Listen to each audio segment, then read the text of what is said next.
목사 공부, 목사 구원, 강독 17번째 시간입니다. 거의 다 된 것 같네요. 18강까지 가면 내용은 다 듣는 겁니다. 한 번 더 하겠어요. 19강의 전체를 한번 요약하겠습니다. 오늘은 구원과 목회입니다. 저 타이틀로 어떤 이야기가 나올지는 대충 짐작할 수 있습니다. 전체 주제는 구원 문제예요. 특별히 목사 구원입니다. 제가 목사로 살았으니까 그 목사의 구원에 대해서 뭔가를 말할 수 있어야 하지 않겠습니까? 평생 동안 교회 안에서 살았어요. 설교자로 살았고 신학대학에서 강의한 횟수도 꽤 되긴 합니다.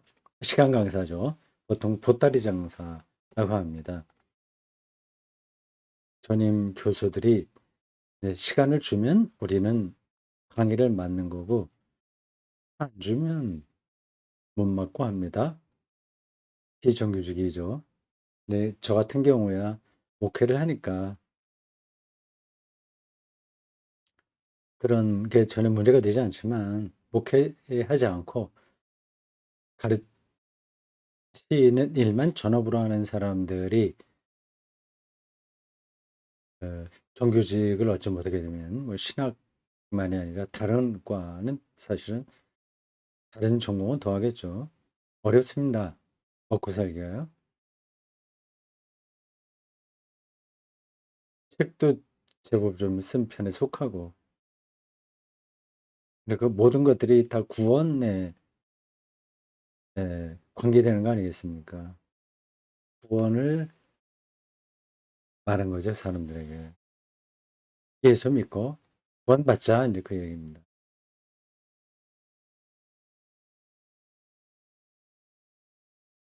구원이 죽어서 천국에 가는 것만을 가리키는 게 아니라고 하는 거는 여러 번 얘기했습니다. 이게 나뉘어지지가 않습니다. 조금 이전과 이후를 분리해버리면 그건 건강하지 못한 겁니다. 어떤 철학, 어, 사상, 어떤 종교라고 해도 마찬가지예요.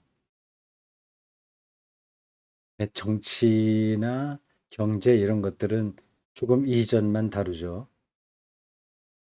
그 안에서 인간답게 살기 위한 정치, 뭐 경제, 뭐 사회복지 그런 것들을 다루고 있습니다. 철학도 뭐 그런 경향이 좀 강하죠. 살고 있는 문제만 다루고 있습니다. 근데 종교는 명시적으로 표현하든 않든 관계없이 조금 이후까지를 포함한 어떤 것을 이야기합니다. 그게 어려운 점이에요. 아무도 죽어보지 못한 상황에서 조금 이후까지 자기가 하는 일들을 확장해서 말을 해야 되니까 어렵죠. 죽음 이후의 문제는 그런 점에서 실증적으로 말할 수는 없습니다. 아, 여기까지만 하겠습니다. 이 문제는. 말이 자꾸 옆으로 이제 흘러가는 것 같아요. 간혹 제가 어떤 주제로 얘기할 때 직접 들어가지 않고 자꾸만 처음부터 옆으로 나가서 언제 저 핵심 주제를 얘기하려고 하지? 이렇게 좀 지루해하는 분들이 계십니다.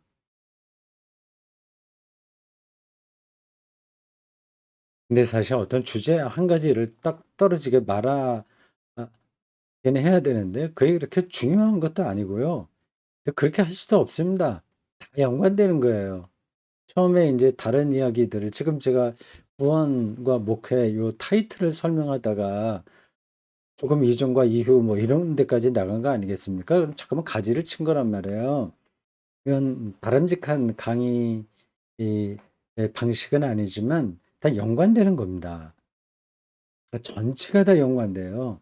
거기서 자기가 어떤 틈을 통해서 어떤 선을 통해서 어디에 도달하느냐 하는 그런 차이가 있는 거지.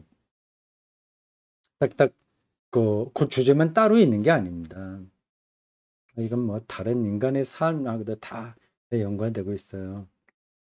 어쨌든 구원이라고 하는 게 죽음 이전 문제만 다루어서도 안 되고 죽음 이후만 뭐 성경에는 그런 이야기가 나오니까 그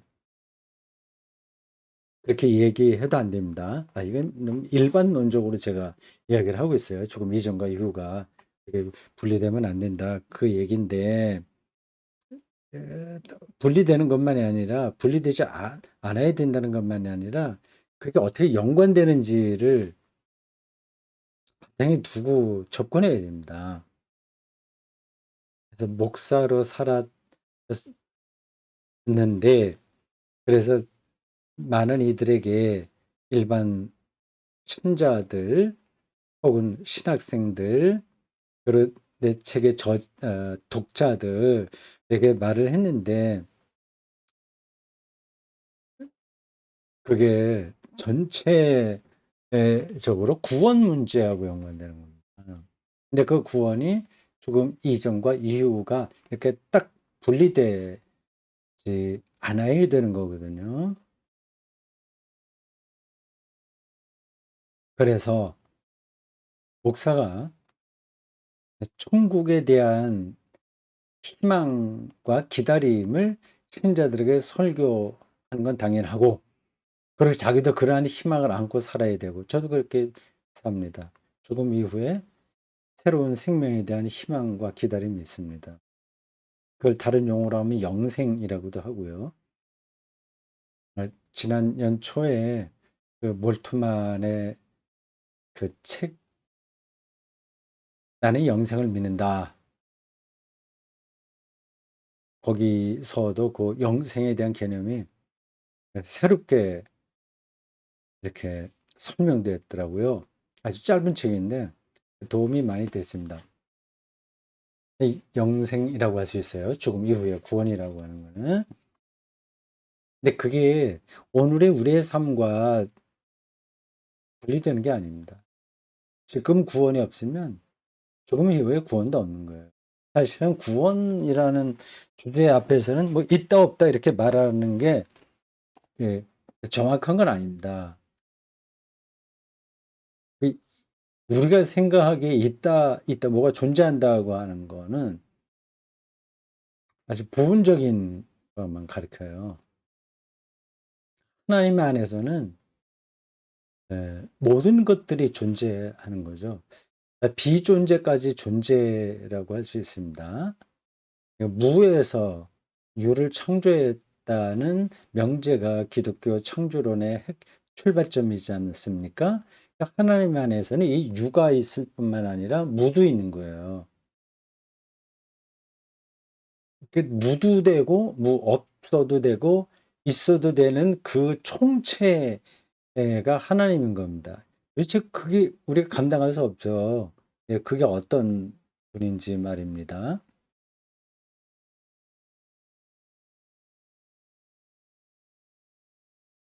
다시 이제 좀 저희 문제로 그를 줄여서 목사가 죽음 이후에 천국을 당연히 기다리고 희망하고 사람들에게 선포하는데 그 삶을 실제로 죽음 이전에 지금 여기서 살아내고 있느냐 그런 질문을 해야 되는 겁니다. 저에게도 계속 질문을 하는 거 합니다. 그럼 자기가 살아가는 그 행위, 그 과정이 구원론적이어야 되잖아요. 구원론적인 거. 그래서 앞에 어딘가에 그런 타이틀이 나왔다고 보는데, 구원론적 목회 혹은 칭의론적 목회. 칭의론적이라는 말하고 구원론적이라는 말이 같은 뜻이에요, 결국은. 근데 그게 왜 같은지를 설명할 수 있어야 됩니다. 신학생들은. 그리고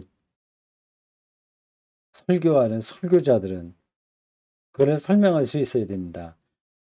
그 간단히 설명할 수도 있는데 그거를 길게도 설명할 수 있어야 돼요. 챙이론적 챙이론적 목회와 구원론적 목회. 하나님으로부터 의롭다함을 받는 그 목회와 구원을 담보하는 목회. 이게 어떻게 연관되냐 하는 거죠.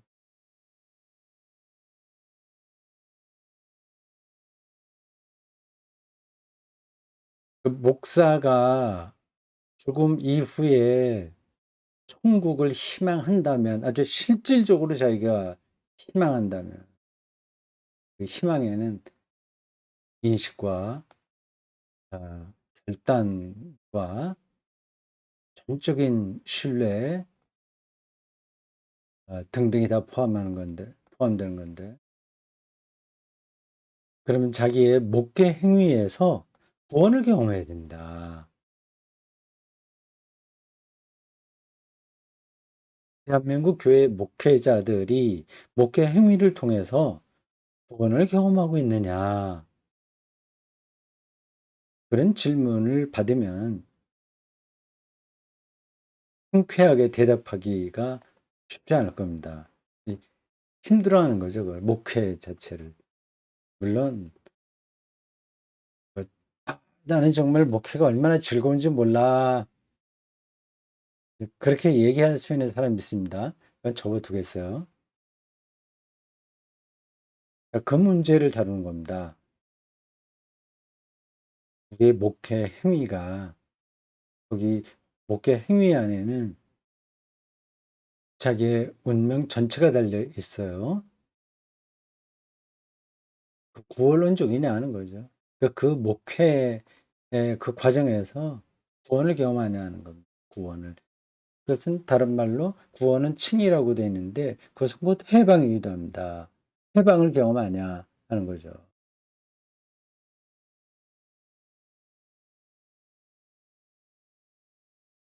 만약 목회를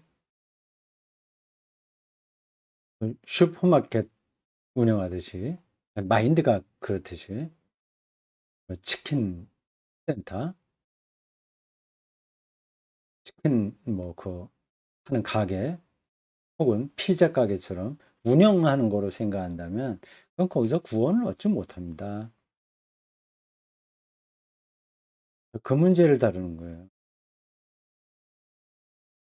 저의 개인적인 목회 과정을 조금 이야기하면서 구원과 목회라는 그 장을 시작했습니다. 마지막은 종의 노래까지 갑니다. 종의 노래 열 번호가 90, 번호가 잘못 했네요. 11, 12, 13 이렇게 됐습니다.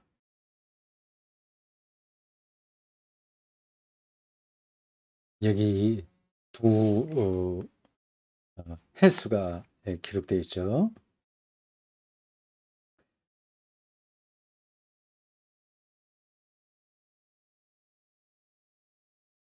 1980년 3월 6일과 2003년 6월 1일입니다.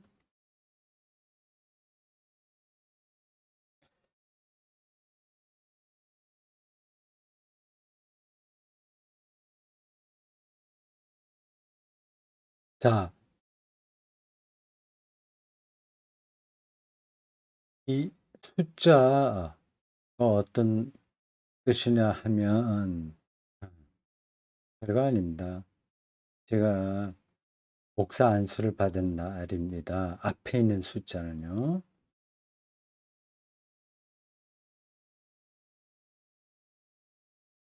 군목으로 들어가 입대해야 되니까 그 군목 후보생들은 조금 일찍 목사 안수를 받았습니다. 27살 때 목사 받은 거죠.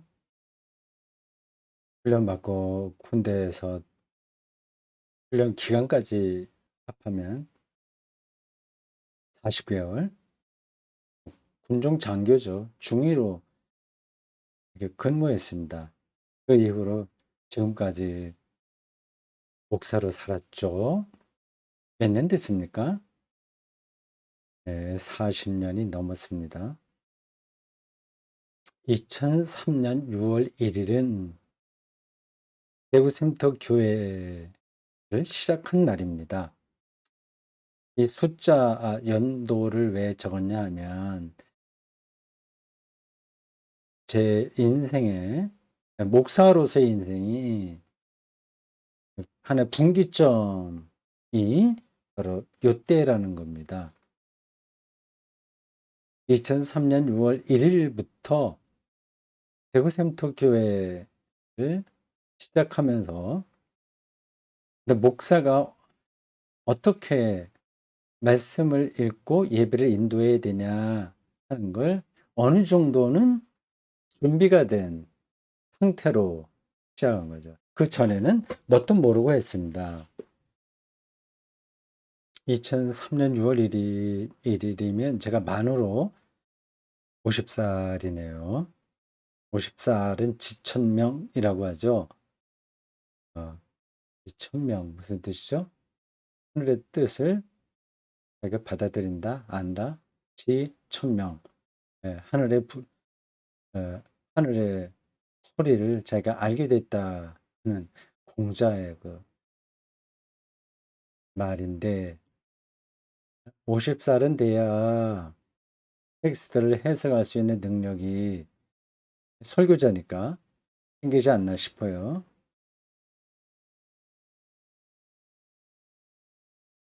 하여튼 요 숫자가 횟수가 저에겐 중요했습니다.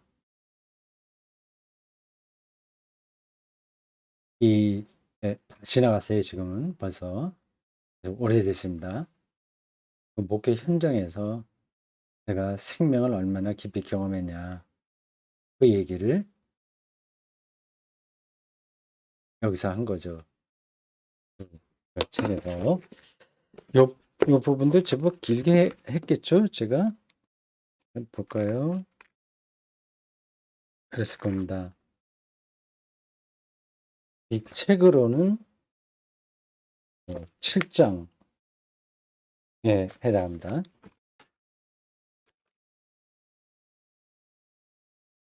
길게 썼습니다. 이것도 50쪽 이상 썼네요. 그 앞에 것도 그렇고 그 앞에도 그렇고 그러니까 5장 이 책으로 5장 구원과 하나님 경험 이게 좀 길었고요. 네, 이 책으로 6장 구원과 예수신앙 이것도 좀 길었고 제 끝마게 되는 구원과 목회 이것도 길었습니다. 제가 이 책을 쓸 때 처음부터 끝까지 어떻게 쓰겠다는 그 기본 구도를 잡고 쓴 게 아닙니다. 대구 선사 아카데미 사이트에 매일 조금씩 매일 묵상 형식으로 자유롭게 좀 에세이를 쓰듯이 갔기 때문에 글들이 이렇게 책에 있게 정리되지는 않았습니다. 그러나 매번마다 쉽게 얘기해서 솔직하게 쓰자. 내가 아는 건 안다고 얘기하고 모르는 건 모른다고 하고 가자. 거의 집중해서 썼습니다. 그래서 각 장마다 길이가 좀 들쑥날쑥하죠. 목회 현장에서 생명 경험을 하는 사람이 바로 목사여야 되죠. 그게 자기의 전업이니까. 일반 신자들도 예배에서 그런 경험을 해야 되겠죠. 더 나아가서는 자기의 일상에서 그런 경험을 해야 되겠죠. 뭐 어떤 뭐 회사 어디를 다닌다. 그럼 자기가 하는 그 직업, 그게 인제 구원을 경험해야 될 자리입니다. 그러니까 일반 신자들은 그 더 목사보다 힘드네요. 목사야 자기 목회를 전업으로 하니까 거기에 매달리면 되지만 일반 신자들은 예배와 일상이 완전히 다른 세계인데 그 두 개를 또 같이 붙들어야 되니까 더 힘들지 않겠습니까? 그런 점에서 목사는 책임감이 더 큽니다. 그런 신자들을 도와주는 거잖아요. 따르지 말고 도와주는 거잖아요. 그 훈계하지 말고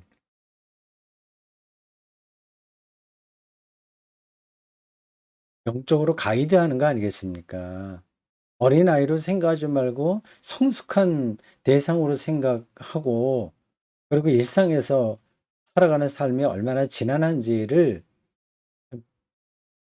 깊이 좀 반성도 해야 되겠죠.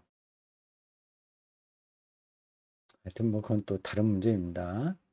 그 목사는 일반 신자들이 일상에서도 구원을 경험하고 그것에 시원적인 힘을 공급받을 수 있도록 예배를 정말 예배답게 준비해서 드려야 됩니다.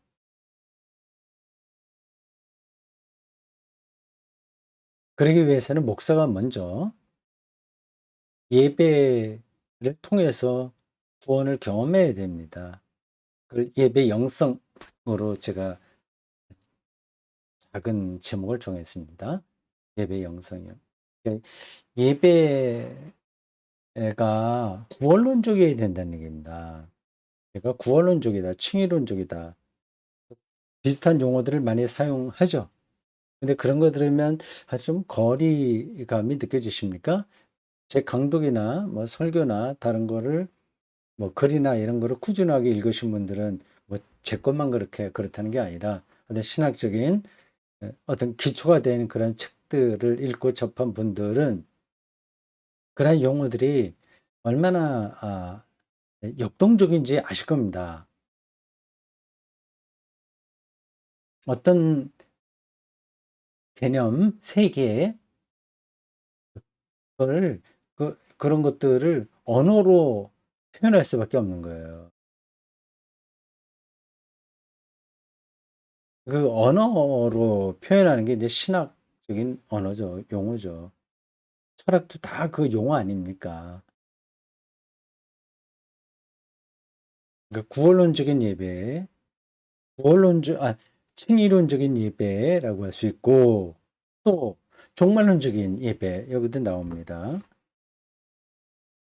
종말론적 안식.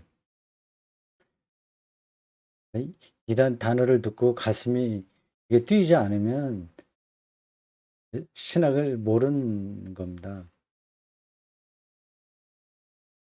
그리고 모른다고 하더라도 설명을 듣고도 가슴이 뛰지 않는다면 설명하는 사람이 모르거나 그걸 듣는 사람이 아예 기독교 신앙에 관심이 없거나 둘 중에 하나입니다.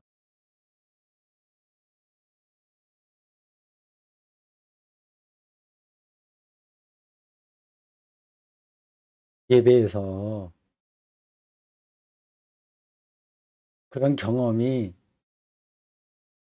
일어나야 되는 거죠. 그게 뭐 저절로 일어나겠습니까? 기독교 신앙의 깊이로 들어가는 게 최선입니다. 근데 한국 교회에 예, 그 신앙적인 열정은 대단히 순수하고 귀하나 그 기독교 신앙의 깊이로 들어갈 준비가 되지 않아서 힘들어하는 분들이 예상외로 많습니다. 사람은 좋아요. 신앙적인 태도도 잘 돼 있고 인간적으로도 괜찮아요. 그런데 기독교 신앙의 깊이를 이런 맛보지 못하는 겁니다. 그러니까 갈급한 거죠. 근데 그거를 인간은 그렇게 낮은 단계에 있게 되면 갈급할 수밖에 없습니다. 그걸로 해결이 안 되니까.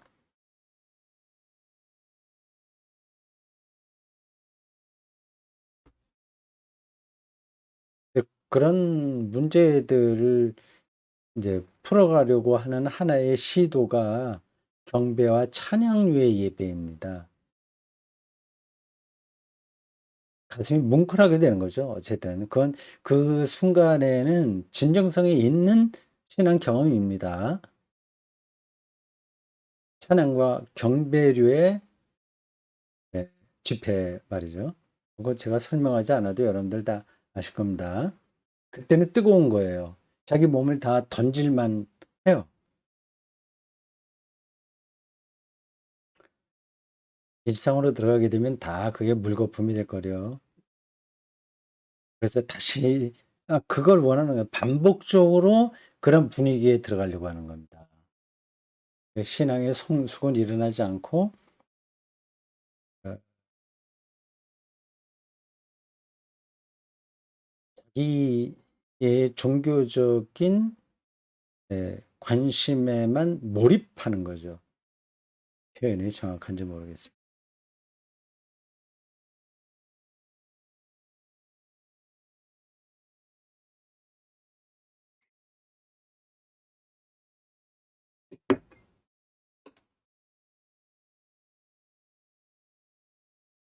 예배에서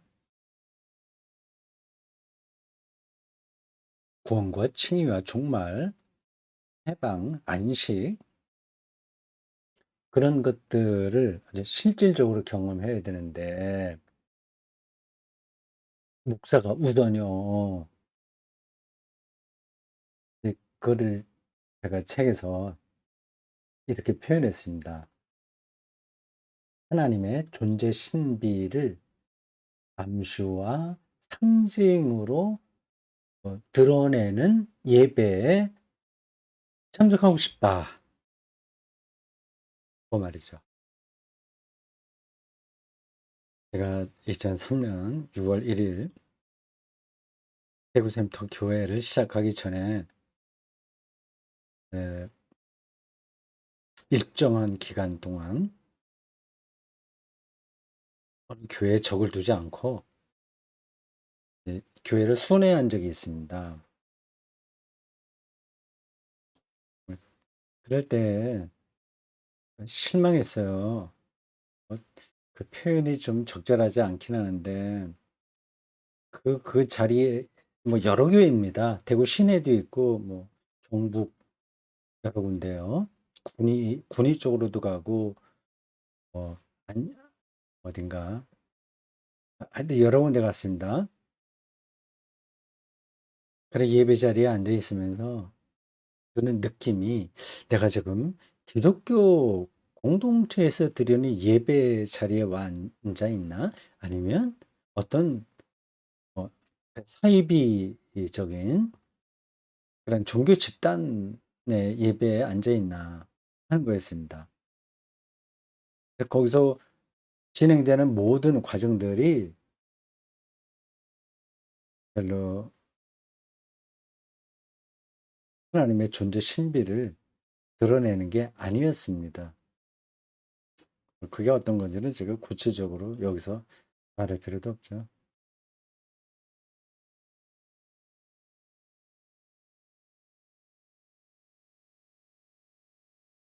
예배 때 우리는 하나님의 존재 신비를 경험해야 됩니다. 그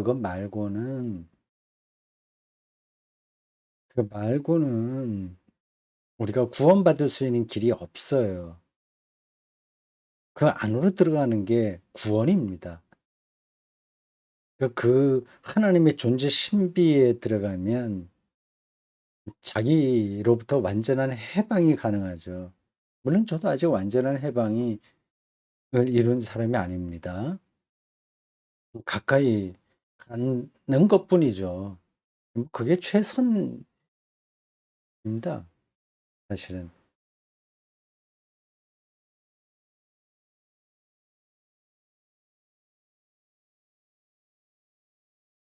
주일에 우리가 이제 예배를 통해서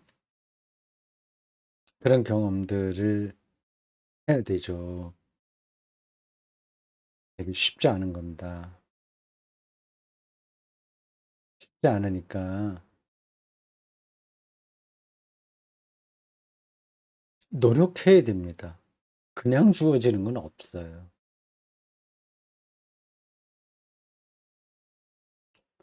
저는 목사님들이 먼저 예배 교육을 더 철저하게 받아야 된다고 생각합니다. 훌륭하신 목사님들도 예배가 무언지에 대해서 기본적인 이해나 소양이 없는 경우가 많아요.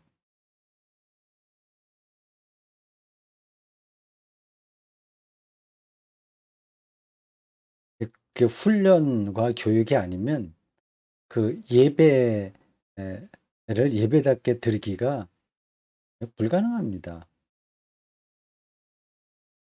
자, 그건 그렇고 한 얘기 또 한 것 같네요. 주일날 우리가 예배를 드리는데 핵심 그 주일은 안식일로부터 온 거란 말이에요. 그걸 기본적으로 그걸 생각해 보십시오. 유대인들은 안식일 날뭐 성전에 모이거나 아니면 회당, 주로는 회당에 모였죠. 하나님 말씀을 같이 읽고 찬송 부르고 기도를 드리는 겁니다. 안식일의 기본은 이제 안식을 얻는 거죠. 그 안식이 우리 기독교의 안식일이 우리 기독교에서는 이제 부활 부활을 기념 혹은 기억하는 주일이 된 겁니다.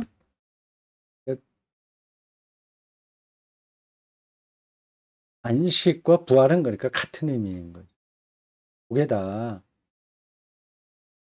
하나님의 존재 신비를 가리키는 겁니다.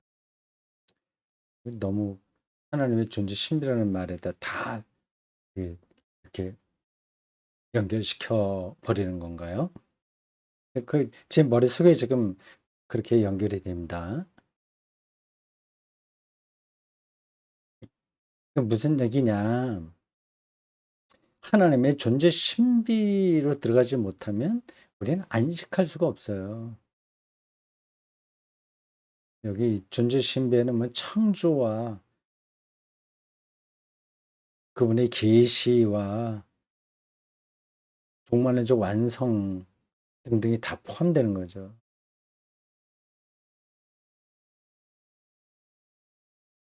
현대인들은 안식이 없어요.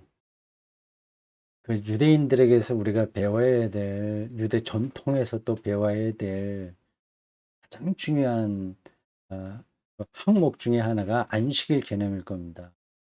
근데 그들이 얼마나 그 안식일 개념을 더 깊이 있게 다져왔냐 하는 건 두 번째 칩시다. 그 예수님 당시에도 그들은 그 소중한 안식일을 어, 하나의 형식으로만 지켰지 그 본질을 살려내지 못했어요. 그건 뭐 어쩔 수 없습니다. 그런 걸 놓고서 유대교의 모든 전통이 잘못됐다 이렇게 말하는 거는 하나만 알고 둘을 모르는 겁니다. 아무리 귀하고 좋은 종교 그리고 그 형식, 율법, 사상, 철학이라고 하더라도 그것을 다루는 자들은 다 인간이에요. 늘 한계가 있습니다. 보석을 다 가지고 있어도 그 보석을 보석답게 그렇게 누릴 수 없는 인간들입니다. 유대교에서 안식일 개념이 그 당시에 그 근본에서 멀어졌다 하는 게 분명한데 그렇다고 하더라도 그 안식일 개념만은 아주 뛰어난 겁니다.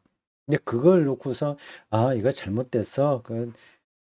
예수님과 늘 충돌한 거 보니까 유대교가 완전히 잘못됐네. 썩어버렸네.' 이렇게 생각하는 건 어리석은 겁니다. 요즘도 기독교를 그렇게 비판하는 사람들이 있잖아요. 조금 있는 게 아니라 많습니다. 좀 똑똑하다고 생각하는 사람들은 기독교를 냉소적으로 봅니다. 이 교회 현상적으로 나타나는 것들을 보면 유치하니까 그런 말도 되지 않으니까요.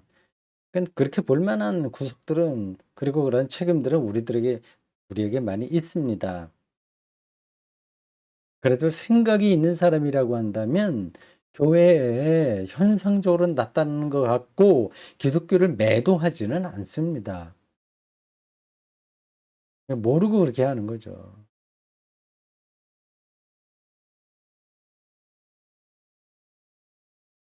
현대인들은 그 진정한 의미에서의 안식을 다 놓쳤습니다. 그건 뭐 일일이 제가 말씀드리지 않겠어요. 현대 사회에 돌아가는 이 모든 것들, 심지어는 피로 사회라는 말이 나올 정도로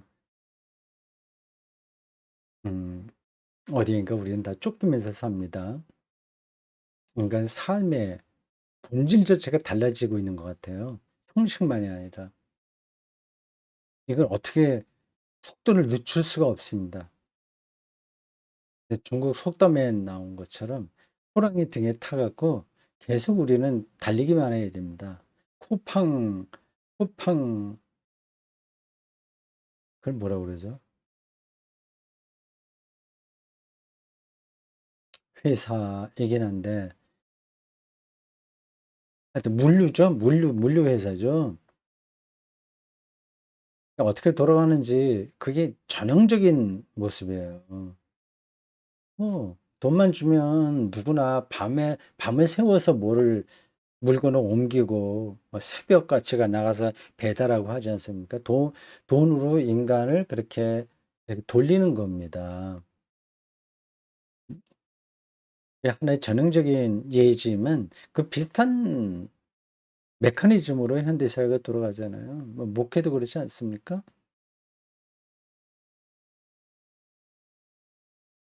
아, 코로나19로 인해서 이렇게 정신없이 돌아가던 현대 사회가 조금이라도 늦춰진다는 거는 다행스럽게 생각합니다. 근데 교회도 마찬가지예요. 옛날처럼 신방 못하죠.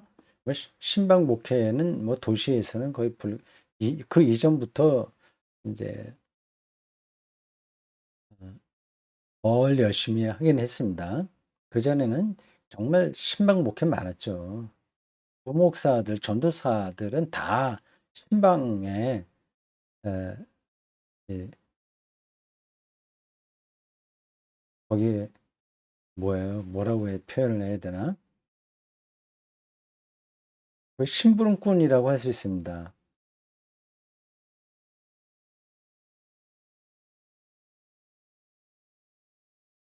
코로나19로 인해서 신방만 못하는 게 아니라 모임 자체가 힘들어졌고요.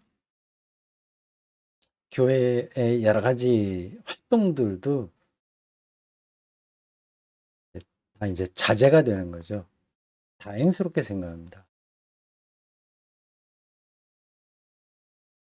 앞으로 교회가 어떤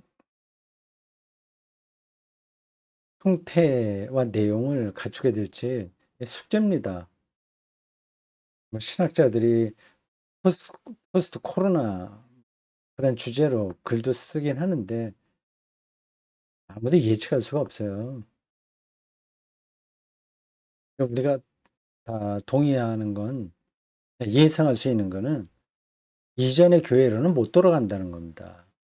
계속 모이죠? 새벽부터 모이죠? 그 뭐예요? 특별 새벽 기도회로 성공한 교회도 많습니다. 속된 표현을 쓴 거예요. 교회에서 성공이라는 단어는 가당치 않은 건데 그냥 우리 머릿속에 그렇게 그림이 잡혀 있지 않습니까? 말도 안 되는 일들이 많이 일어나는 겁니다. 특세만이 아니라 뭐 새벽에 일어나서 교회 가서 설교 듣고 기도하고 직장에 가면 피곤하죠.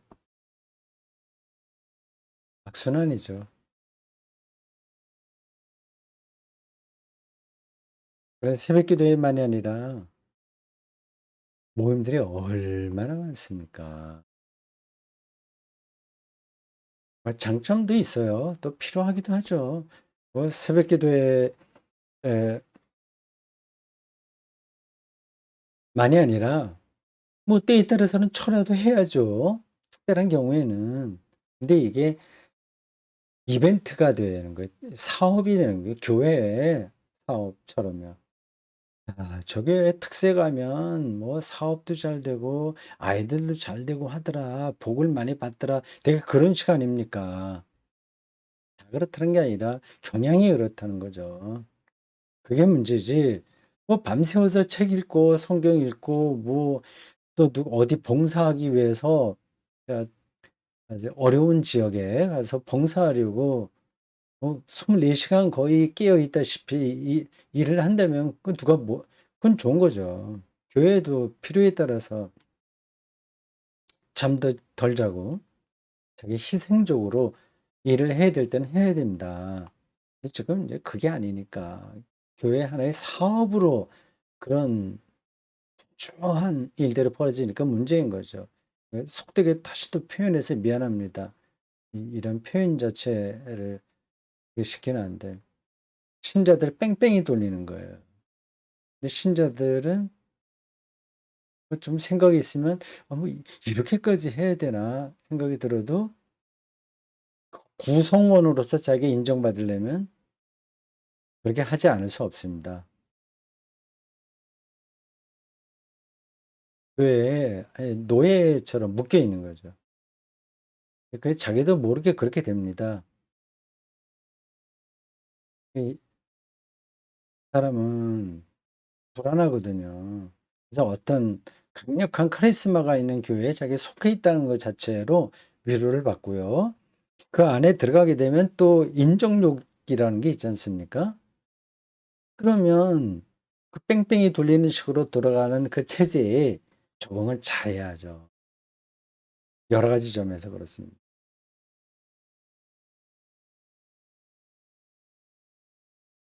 안식이 없다고 하는 건 분명하죠. 이게 앞으로 점점 어떻게 될지 모르겠어요. 뭐 시간적으로 많이 묶이는 것만이 아니라 이제는 스마트폰 시대에 24시간 정신이 어디에 묶여 있습니다. 강박관념 비슷한 상태에 떨어질 것 같아요. 그러니까 늘 깨어 있는 거죠. 머릿속에 뭔가가. 한순간도 스마트폰을 놓고 있을 수 없으니까. 일상의 과잉입니다. 뭐 어쩔 수 없지 않냐. 그리고 그렇게라도 재밌게 살면 되지. 그걸 왜 문제 삼냐. 그런 질문도 가능합니다. 예, 뭐 그건 더 이상 이야기하지 않겠습니다.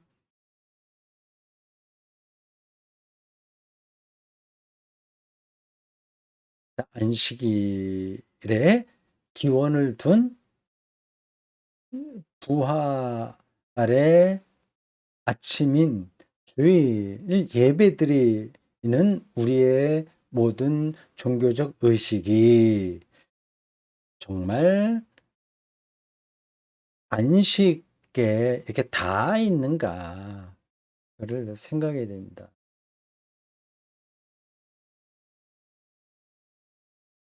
그래야 되겠죠. 그러려면 어떻게 해야 됩니까? 근데 연구를 해봐야죠. 안식의 핵심인데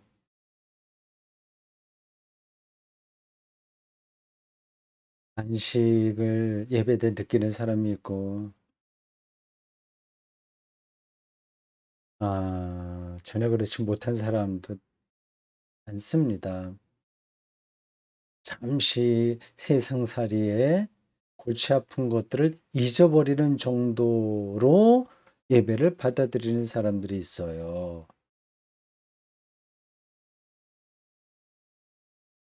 그런 사람들은 굳이 예배 안 드려도 그런 정도의 안식은 어디서나 경험할 수 있습니다. 시끄러운 거, 골치 아픈 거 잊어버리는 정도의 안식 말입니다. 어디 경치 좋은 데 가서 놀러 가면 되죠. 테니스 좋아하는 사람들은 테니스 시합 나가면 되죠. 그러면 뭐 그 비슷한 일들, 즐길 수 있는 일들을 하면 됩니다.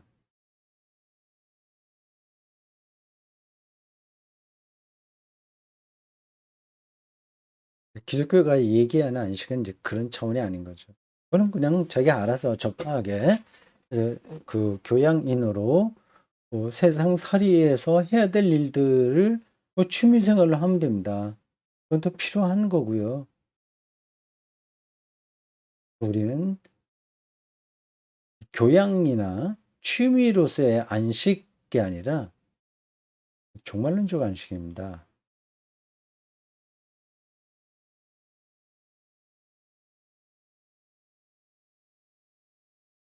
이 종말론적 안식이라는 말이 딱딱하게 들릴 수도 있어요.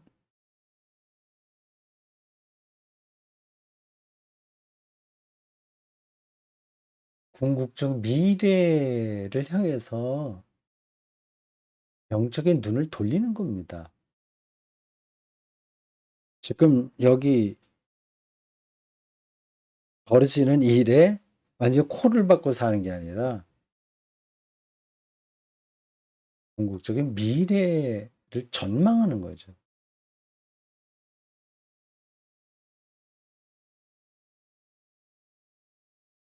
개인의 삶으로 그걸 좀 끌어들여와서 말하면 죽음을 생각하는 겁니다. 개인에게는 죽음이 종말이니까요. 그거야 뭐 굳이 그쪽으로 전망하지 않아도 다 아는 거 아니냐. 누구나 다 자기 죽는 거 알고 있는데 그걸 꼭 뭐 그렇게 생각해야 되냐. 별거 아니네. 생각할 수도 있습니다. 그렇지 않습니다. 사람들에게 이 개인에게 해당하는 것만으로 그 죽음이 추상입니다. 추상으로 떨어져 있습니다. 자기가 죽는다고 하는 거를 모른다는 게 아니라 알아도 그건 거리가 있는 거예요. 만약 그게 그걸 실질적으로 자기가 받아들인다면 전혀 다르게 살죠. 다르게 안 살잖아요. 그러니까 그거는 추상이 되는 겁니다. 그것도 억지로 되는 게 아니라 배워야 됩니다. 예. 기독교 신앙은 늘 그래서 죽음을 이야기합니다. 그 개인의 죽음에만 한정되는 게 아니라 인류의 종말까지, 우주 전체 종말까지 이를 내다봅니다. 묵시적이면서 종말론적인 겁니다. 그 종말론적인 전망은 유대교의 묵시 사상에서 온 거예요. 그게 이제 예수님의 부활 신앙과 결합해서 묵시를 뛰어넘어 종말론적인 전망으로 자리를 잡은 겁니다. 너무 거리가 멀다고 생각일지 모르겠습니다만 그 종말은 이미 여기 와 있습니다. 우리가 그거를 인식하지 못할 뿐이지요. 그건 신학에서는 늘 하는 이야기입니다. 이미 여기 있어요. already. 이건 앞단락에서도 얘기했고 그 전에도 여러 번 얘기했습니다. 신학생들은 많이 들었던 이야기입니다. 근데 그게 실질적으로 느끼지 못하고 신학 공부를 끝냅니다. 이렇게 자기의 목회 행위에 신학이 실질적으로 자리를 못 잡는 거죠. 이렇게 힘들죠, 본인들이요. 이미 하나님 나라 종말은 여기 왔다. 있다. 아직은 아니지만 있다. 이 둘의 두 차원, 이미와 아직 아님이라는 이 두 차원의 변증법적 긴장 관계 안으로 들어가는 겁니다. 그러한 공부와 훈련들이 있어야 종말론적 안식이 뭐냐 하는 거를 이해하게 됩니다.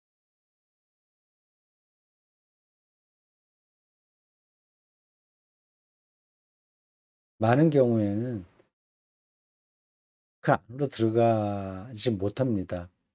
별로, 이건 우리가 살아가는 거와는 별로 상관이 없는 것 같네. 그렇게 생각합니다. 왜 그렇게 생각하냐면 마음 착하고 인격적인 사람들도 되게 그렇게 생각하는데 한번 사는 데는 뭐 저런 거 필요 없거든요. 세상을 사는 요령이 있는 겁니다. 요령을 배운 겁니다. 어떻게 내가 공부도 하고 잘하고 사람들에게 어떻게 인정을 받고 그리고 재산을 어떻게 굴려야 되고 또 좀 자기만 챙기지 않고 어떻게 이타적으로 살아야 되는지 또 어려운 사람들을 돕는 행위까지 세상 사는 요령은 다 아는 거예요. 그 안에서만 살아가기 때문에 저런 종말론적 안식, 뭐 임의와 아직 아님의 변증법적 긴장관계 이런 것들은 뭐 그냥 알면 좋지만 몰라도 살아가는데 아무 지장이 없다고 생각하는 거죠. 그게 한편에서는 맞는 이야기도 합니다. 우리 일상에서는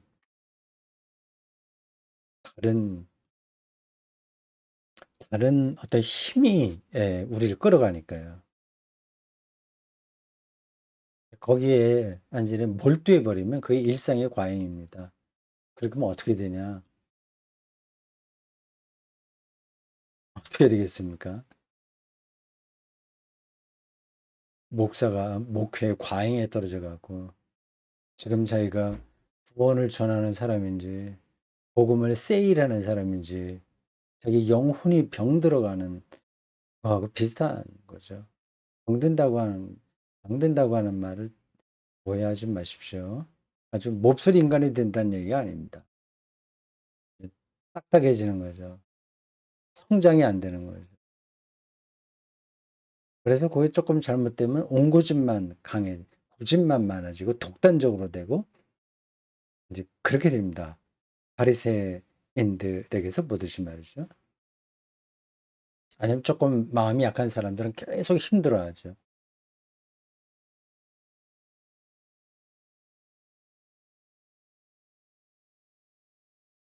예, 종말론적 안식을 예, 영원한 안식이라는 말로도 표현했고 분별심에서 해방 이런 것도 얘기했습니다. 종말의 지평으로 우리의 전망을 넓히게 되면 분별심, 너와 나 다르다고 하는 거예요. 그런 생각에서 벗어날 수 있는 거죠. 기독교인들에게 분별심이 너무 많아요. 때에 따라서 필요하긴 한데 필요할 때는 저렇게 안 하고 필요 없는 데서는 분별심을 고집하곤 합니다.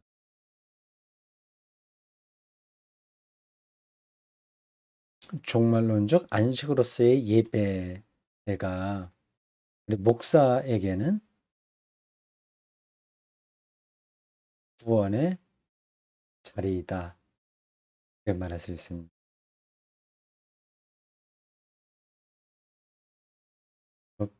그 예배에 있는 모든 순서에 다 그런 것들이 종말론적 안식을 가리키는 상징과 암호들이 가득합니다.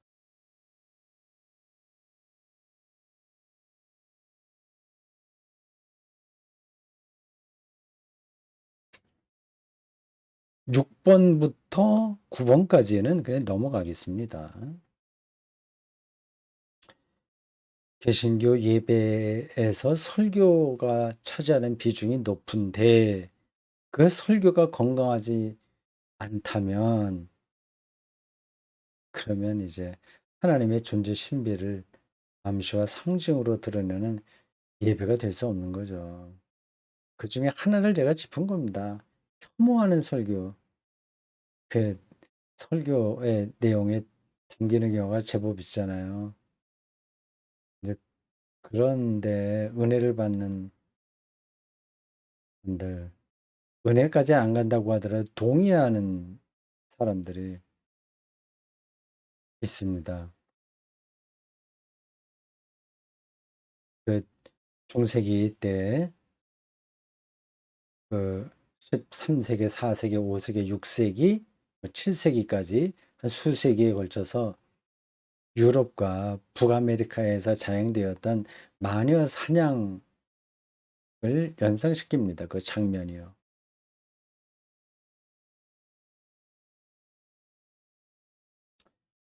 나쁜 포퓰리즘에 떨어지는 거죠. 그런데 들어가면 혼자는 정신을 못 차립니다. 마녀가 파형당하면서 고통스럽게 죽어갈 때 나쁜 카타르시스를 경험하는 거죠. 악한 인간은 이상해요. 그런 식으로도 자학적으로도 카타르시스를 느끼고 가학적으로도 카타르시스를 느낍니다. 메조키즘과 세디즘 현상이 인간에게 있어요. 종교의 그러한 현상들이 종종 나타납니다. 종교, 동성애, 좌파, 예배를 가장 무너뜨리는 설교의 유형들입니다.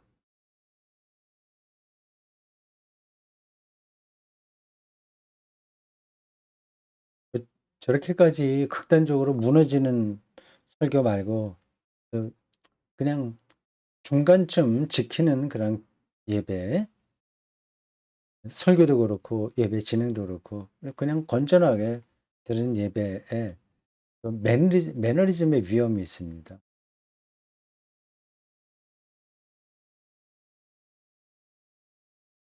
일단 목사가 이 매너리즘에서 벗어나야 되는데 그게 어디 쉽습니까? 우리 일상도 다 매너리즘에 떨어지기도 하잖아요. 계속 시를 읽고 물리학 책을 읽고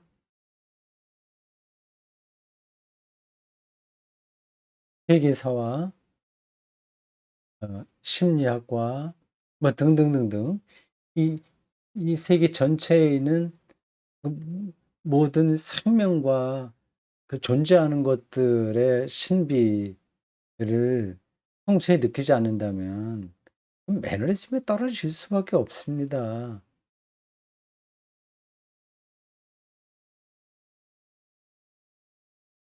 그 예배 공부를 해야 되는데 하나하나 집중하고 훈련하고 예전 예배 드리고 이런 이런 방식으로 저는 목사가 예배 행위에서 구원을 경험한다 생각합니다. 예배만 예배답게 잘 드려도 목사의 구원은 이미 일어난 거나 마찬가지입니다.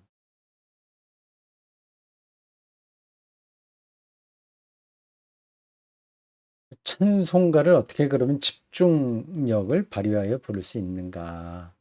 는 질문을 제가 11번째로 이 책 안에서 썼습니다.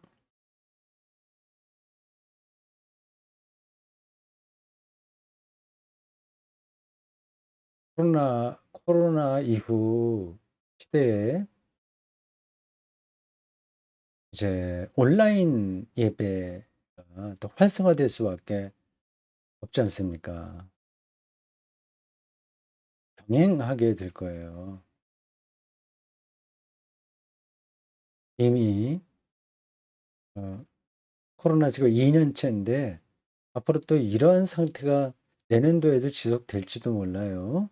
위드 코로나로 가긴 하는데 완전히 이전으로 돌아가긴 힘들겠죠.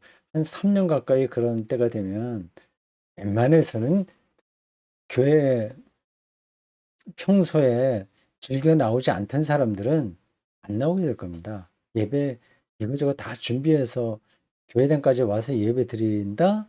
이거는 쉽지가 않아요.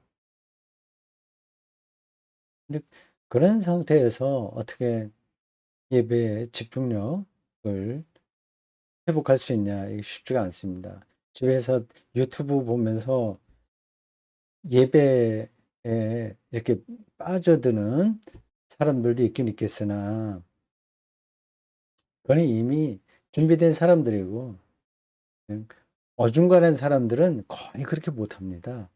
그냥 침대에 누워서 스마트폰으로 예배를 구경할 거예요.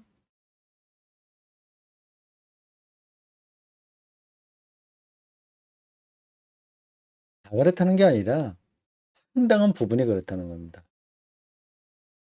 한 10사람이 있다고 한다면 한 3사람이나 4사람은 반드시 교회당에 와서 예배 드리고 싶어 할 거고요.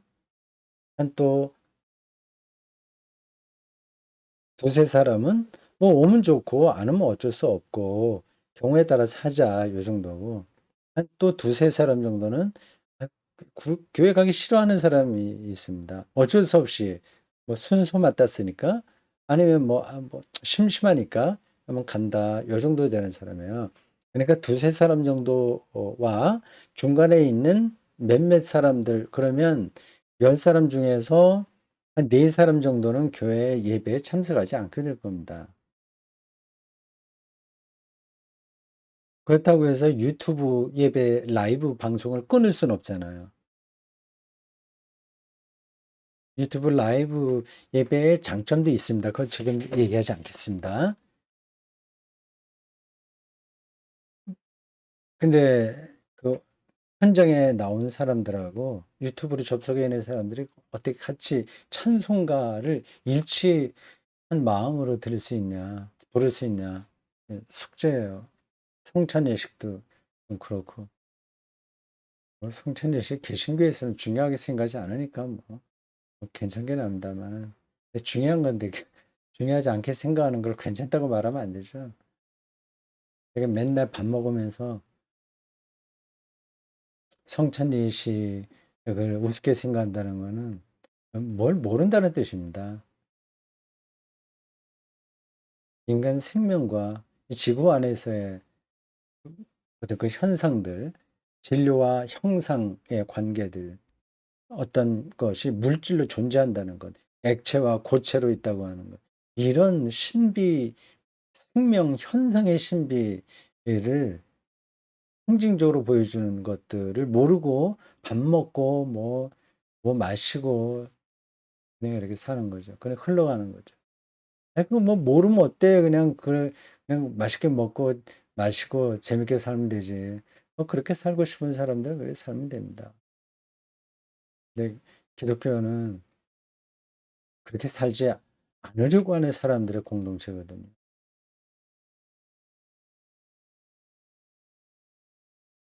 이게 하나의 숙제다. 그 얘기입니다.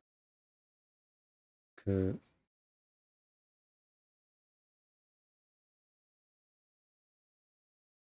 예불 경험 한번 지나가겠어요. 하고 싶긴 한데,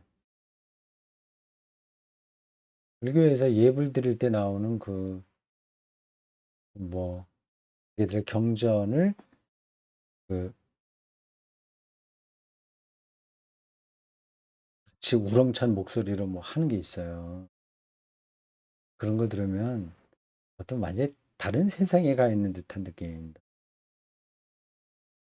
여러분들이 유럽의 뭐 교회당이나 성당 이런 데 가서 여행 가서 거기 들어갔는데 마침 파이프 오르간 소리가 막 나더라든지, 아니면 성가대 연습하는 걸 들었다고 생각해 보십시오. 특별한 경험일 겁니다. 공간 안에 소리가 울린다는 거. 그리고 네 목소리에 내 목소리가 같이 어울려서 또 하모니를 내기도 하고, 하여튼 소리로 우리가 하나 되는 경험 아니겠습니까? 특별한 경험인 거죠. 그런 것들을 목사들이 우선 집중해서 부를 수 있어야 됩니다. 네, 그런 것들이 다 구원의 문제예요. 자, 됐습니다. 여기까지 하겠습니다. 여기 숫자 다시 한번만 확인합니다. 여기 연도수 2003년 6월 1일부터 저는 어느 정도 준비된 목회자로서 목회를 새롭게 시작한 때입니다. 거의 이제 20년 가까이 되네요.